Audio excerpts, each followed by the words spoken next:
Hello students, welcome back to my channel smart study. Students, आज हम directorate of education की तरफ से दी जाने वाली वर्कशीट नंबर 32 करेंगे, जो कि क्लास 8th की है और सब्जेक्ट है इंग्लिश। ये वर्कशीट 1 फरवरी 2021 की है। तो आइए शुरू करते हैं आज की वर्कशीट शुरू करने से पहले प्लीज़ मेरे चैनल को सब्सक्राइब कर दीजिए। तो आइए देखते हैं आज की worksheet. Preposition means placing before. Preposition are usually placed before a noun or a pronouns. तो preposition का यूज कब होता है? नाउन और प्रोनाउन से पहले इसका यूज किया जाता है। Let us start by learning preposition of place. तो आइए देखते हैं। फर्स्ट तो हम समझते हैं प्रीपोजिशन होती कैसे है। मतलब कि किसी भी नाउन और प्रोनाउन से पहले इनको यूज किया जाता है। जैसे कि आप वहां पर बैठ जाइए, तो पर क्या हो जाएगा बेटा? ये है प्रीपोजिशन।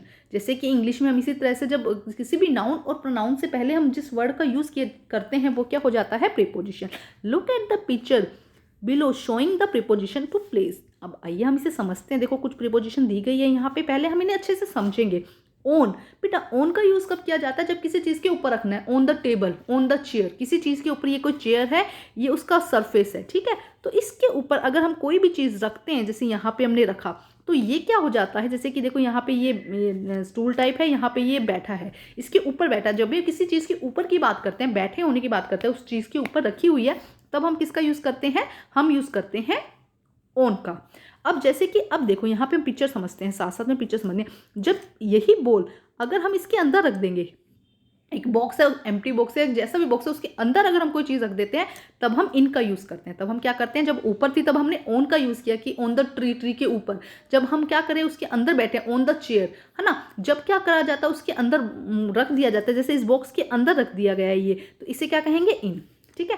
जब ऊपर से कोई चीज आ रही होती है, इस तरह से कोई चीज देखो ये आ रहा है, तो इसे हम क्या कहेंगे? ओवर। मतलब इससे कुछ दूरी पर है, ऊपर है इससे कुछ, ठीक है। तब इसे हम क्या कहेंगे? ओवर। जैसे कि यहाँ पे सरफेस है, ये इसकी सरफेस मतलब का उसका जो एरिया, जो जहाँ पे हम इसको टच कर सकते हैं। अगर यहाँ पे आ गया तो हमने ऑन कर दिया, एकदम उसके टच हो गया। यहाँ पर होता होगा तब हम क्या यूज करेंगे? ओवर, ठीक है। ये देखो यहाँ पर आके बैठेगा। उसके बाद अगर उसके नीचे आ जाता है तो हमने क्या करेंगे? अंडर। जैसे कि देखो ये बॉक्स है, इसके अंडर नीचे आएगा तो हम क्या कहेंगे? अंडर। एक बार फिर समझो, ऊपर होगा ऑन, अंदर होगा इन, ऊपर से आता होगा, टच नहीं हो रहा तो उसे हम लिखेंगे ओवर, और उसके नीचे होगा तो अंडर, ठीक है। अगर उससे क्या है? बहुत ज़्यादा दूर है, जैसे कि यहाँ पे एक चीज़ रखी है, उससे ज़्यादा बहुत ज़्यादा दूर है, तो हम क्या करें? यूज़ करेंगे फार का। जब बहुत ज़्यादा दूर हो। जब नज़दीक हो, एक यहाँ पर है, एक यहाँ पर है, नज़दीक हो, तब हम यूज़ करते हैं नियर का, ठीक है। उसके बाद अगर उसके ऊपर की तरफ जा रहे हो, मूवमेंट कहाँ? ऊपर की तरफ, तो हम लिखेंगे अप। और मूवमेंट कहाँ हो? नीचे की तरफ आ रहा हो, तो हम करेंगे कि डाउन। ये चीज़ें समझो। ऑन का मतलब ऊपर, इन का मतलब उसके अंदर, ओवर का मतलब कि टच नहीं हो रहा है बट उसके ऊपर है, अंडर का मतलब उसके नीचे, फार का मतलब कि दूर, नियर का मतलब नजदीक, अप का मतलब कि ऊपर की तरफ जा रहा है। जैसे ये बर्ड अप फ्लाइट कर रहा है, मतलब ऊपर की तरफ जा रहा है, और नीचे की तरफ मतलब कि डाउन। यहाँ पे कुछ प्रीपोजिशन समझे। अब कुछ और प्रीपोजिशन समझते हैं। देखो जैसे कि अबव, मतलब कि टच करते हुए, जैसे कि इस तरह से, तो ये क्या हो जाएगा? अबव, मतलब ऊपर है, यहाँ कोई मूवमेंट नहीं है उसके अंदर क्या नहीं है? कोई मूवमेंट नहीं है। तो उसमें हम कौन सा यूज करते हैं? उसमें हम क्या करेंगे? देखो यहाँ पे तो इस तरह ये आ रहा है, और यहाँ पे क्या है? उससे कुछ ऊपर है तो हम लिख देंगे अबव। अगर नीचे है तो हम लिख देंगे बिलो। यहाँ ध्यान से समझना होगा बेटा आपको। अब देखो यहाँ पे कोई चीज रखी गई है और उसके इस तरफ कोई लिखा है तो हम लिख देंगे नेक्स्ट टू। अगर इस तरफ लिखा है तो हम लिख देंगे इन फ्रंट ऑफ। अगर उसके सामने होगा तो हम लिख देंगे इन फ्रंट ऑफ। अगर उसके साइड में होगा तो हम लिख देंगे नेक्स्ट टू, ठीक है। अगर उसके पीछे होगा तो हम लिखेंगे बिहाइंड। अगर उसके पीछे है तो हम क्या लिख देंगे? बिहाइंड, ठीक है। अगर दो चीज दी गई है, जैसे यहाँ पे ये चीज समझो, यहाँ पे दो चीज दी गई है और उसके बीच में कोई चीज लिखी है तो हम लिखेंगे बिटवीन। दो चीजों के बीच में है ना, बिटवीन। अगर इस तरह से कई चीजें दी गई, देखो इन दोनों के बीच में ये, तो हमने लिख दिया बिटवीन। अगर कई जैसे दिया गया उनके बीच में ये है, तब हम बिटवीन का यूज ना करके हम अमंग का यूज करेंगे। देखो यहाँ पे बहुत सारे पपीज दिए गए, उनके बीच में एक है तो हम लिखेंगे अमंग द पपीज, ब्लैक, है ना। तो ये बीच में जब दो से ज्यादा, दो या तीन से ज्यादा के बीच में कोई चीज आती है तब हम क्या यूज करते हैं? दो से ज्यादा के बीच में अमंग, इस तरह। अब जैसे ये रिवर के अंदर जंप लगा रहा है तो इनटू द रिवर, है ना, इनटू द स्विमिंग पूल। जब कोई काम हो रहा हो, मतलब ये अंदर गया नहीं है बट जंप लगाने वाला है, प्रोसेस चल रही है, तब हम यूज करते हैं इनटू का। तो इनको समझना है और प्रैक्टिस करनी है बेटा। बहुत ज़्यादा प्रैक्टिस करेंगे तब आपसे यहाँ पे ये क्लियर हो पाएंगे, अच्छे से समझ पाएंगे। अब हम करते हैं, यहाँ पे क्वेश्चन आंसर दिए गए हैं, तो आइए हम क्वेश्चन करते हैं, ठीक है। फर्स्ट देखते हैं क्या कहा गया बेटा। आंसर्स यहाँ पे लिख दिए जाएंगे, ठीक है। तो फर्स्ट देखते हैं, देयर इज ए डोल ऑन द सोफा। देखो क्या कहा गया, ये डोल कहाँ पे है? ऑन द सोफा, तो हम यहाँ पे लिख देंगे ऑन द सोफा। ठीक है, नेक्स्ट देखिए, the dog is dash the table. जो डॉग है, देखो ये रहा डॉग, ये कहाँ पे है, डॉग कहाँ पे है बेटा, ये देखो डॉग कहाँ पे है, अंडर द टेबल। तो हम सेकंड में क्या लिख देंगे, यहाँ पे लिखते हैं इसका अंडर द टेबल। बेटा समझ में आ रहा है, यहाँ पे हम लिख देंगे अंडर। देखो यहाँ से क्लियर नहीं हो पाएगा, इसलिए नंबर 1 यहाँ पे लिख दिया मैंने, आपको ऑन लिख दिया। नंबर 2 यहाँ पे लिख दिया अंडर। ठीक है, ये चीज़ें समझो आप। थर्ड देखते हैं क्या है, the lamp is dash the sofa. ये देखो ये लैम्प है, ये कहाँ है, इसके पीछे है। तो हम क्या लिखेंगे, नंबर 3 पे क्या लिख देंगे, बिहाइंड। तो नंबर 3 पे क्या आ जाएगा, बिहाइंड, बिहाइंड। ठीक है, तो हम यहाँ पे लिख देंगे नंबर 3 में क्या आ जाएगा, बिहाइंड। आपको समझ में आ रहा होगा बेटा, अच्छे से दिख भी रहा होगा ना। अब नंबर 4 पे, there is a watch dash the ball. देखो बॉल के क्या है, पास में ही है ना, बॉल के क्या है, पास में ही है ना, वॉच तो हम लिख देंगे 4 का नियर। 4 में क्या लिख देंगे, नियर।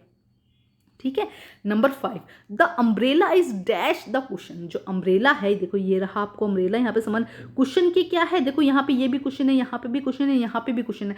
तो हम क्या लिखेंगे, अमंग द कुशन। कुशन के बीच में है ना, बीच, बिटवीन और अमंग दोनों का मतलब बीच में, लेकिन जब 2 लोगों की बात होती है तब हम क्या करते हैं, बिटवीन लगाते हैं, लेकिन 2 से ज़्यादा की बात होती है तब हम अमंग लगाते हैं। तो नंबर 5 पे हम क्या लिख देंगे, अमंग। ठीक है, तो हम यहाँ लिख देते हैं अमंग। तो ये हमारा फर्स्ट होगा, फर्स्ट में ऑन, सेकंड में अंडर, थर्ड में बिहाइंड, फोर्थ में नियर एंड फिफ्थ में अमंग। ठीक है, इस पिक्चर को देखिए हमने ये सॉल्व किया। अब हम करते हैं नेक्स्ट। समझना है बेटा, समझना ज़्यादा ज़रूरी है। ठीक है, आइए अब हम करते हैं नेक्स्ट क्वेश्चन। देखिए नेक्स्ट में क्या दिया गया, हम इसे भी समझते हैं अच्छे से। देखिए फर्स्ट है द फ्रेम। फर्स्ट देखो ये रहा, यहाँ से देखते हैं, the frame picture is dash the sofa. देखो ये फ्रेम पिक्चर है, यहाँ पे पिक्चर दी गई है फ्रेम, ये कहाँ पे है, सोफा के ऊपर है। तो हम यहाँ पे क्या लिखेंगे, अबव। देखो स्टिल रुकी हुई है ना, तो हम लिखेंगे अबव। तो फर्स्ट में क्या आ जाएगा, अबव। अबव द पिक्चर क्या आ जाएगा, अबव द सोफा। नेक्स्ट देखिए, the ball is dash armchair. देखो ये बॉल कहाँ पे है, ऑन द आर्मचेयर। हम यहाँ क्या सेकंड में क्या लिख देंगे, ऑन, आर्मचेयर के ऊपर रखी हुई है ना, तो हम लिख देंगे ऑन द आर्मचेयर। नंबर 3 देखिए क्या है, there is a window dash the sofa. Sofa की क्या है, पीछे क्या है, विंडो है, तो बिहाइंड लिख सकते हैं हम। यहाँ पे क्या लिख सकते हैं, बिहाइंड, बिहाइंड द सोफा। और देखो नियर भी लगा सकते हैं आप ना, तो आपको जो ठीक लगता है आप यहाँ पे लगा दीजिएगा। नियर भी लगा सकते हैं और बिहाइंड, क्योंकि देखो पूरी तरह से पीछे नहीं है, लेकिन क्या है, पीछे भी है, तो हम बिहाइंड लिख, ज़्यादा प्रेफरेंस यहाँ पे बिहाइंड की है, बट आप नियर और बिहाइंड कुछ भी लिख सकते हैं। The window is behind the sofa. Question number 4 देखिए क्या कहता है, there is a lamp dash the sofa and the arm chair. There is a, देखो लैंप, यहाँ पे लैंप दिया गया है, ये क्या है, सोफा और आर्म चेयर के क्या है, बीच में है, तो हम लिख देंगे बिटवीन। हम यहाँ पे क्या लिख देंगे, बिटवीन। ठीक है, नंबर 5 देखते हैं, समझना जरूरी है बेटा। The robot is dash the bed. देखो रोबोट कहाँ है, बेड के ऊपर है, बैठा हुआ है ना, तो हम क्या लिख देंगे, ऑन द बेड। नंबर 5 पे क्या हो जाएगा, ऑन द बेड। ध्यान से समझो, हमने ये वाला क्वेश्चन भी किया और इसको भी किया, तो इन सबको बेटा समझना जरूरी है आपको कि कहाँ पर ऑन लगेगा, कहाँ पर इन लगेगा। अगर अंदर है तो इन लगेगा, अगर ऊपर है तो ऑन लगेगा। तो बेटा आज की वर्कशीट खत्म होती है, अपने इसको कंप्लीट कीजिए वर्कशीट को और अच्छे से समझिए। अगर एक बार में समझ नहीं आ रहा तो दूसरी बार फिर देखिए और अच्छे से समझिए। तो वर्कशीट कंप्लीट करके अपने टीचर से चेक कराइए और प्लीज़ मेरे चैनल को लाइक कीजिए, सब्सक्राइब कीजिए और शेयर कीजिए। Thank you students.